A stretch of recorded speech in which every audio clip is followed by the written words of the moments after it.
Class সেভেনের তৃতীয় পর্যায়ক্রমিক মূল্যায়ন 2025-এর একটি স্কুলের প্রশ্নপত্র রয়েছে বাংলার, দেখে নাও। তৃতীয় পর্যায়ক্রমিক মূল্যায়ন 2025, শ্রেণী সপ্তম, পূর্ণমান হচ্ছে 70, সময় 2 ঘন্টা 30 মিনিট, আর বিষয় হচ্ছে বাংলা। একের দাগে তোমার এমসিকিউ টাইপ প্রশ্ন আছে, মোট এখানে 11টি প্রশ্ন করতে হবে, এক করে মোট 11 নাম্বার।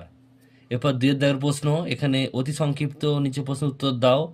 এখানে মোট 13টি প্রশ্ন তোমাদের করতে হবে, এক করে মোট 13 নাম্বার। প্রশ্ন তোমরা একটু ভালো করে দেখে নাও, প্রয়োজনীয় স্ক্রিনশট নিয়ে নাও। এরপর হচ্ছে তোমাদের নেক্সট পেজে দেখা রয়েছে কি,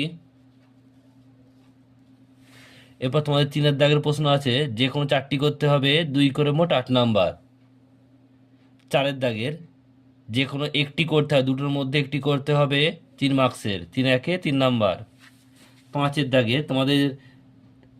দাগে তোমাদের মোট 4টি প্রশ্ন করতে হবে, প্রত্যেকের সঙ্গে অথবা রয়েছে, আর প্রতিটা প্রশ্নের মান হচ্ছে 5, 4 5-এ মোট 20 নাম্বার।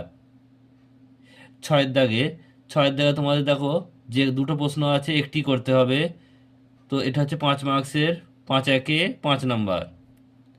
7-এর দাগের এখানে দেখো তোমাদের একটি পত্র রচনা করতে হবে, 3টের মধ্যে একটি, 4 মার্কসের। আর 8-এর দাগে তোমাদের আছে একটি প্রবন্ধ রচনা করতে হবে, 6 মার্কসের। তো তোমাদের রয়েছে অনেকগুলো, করতে হবে একটি।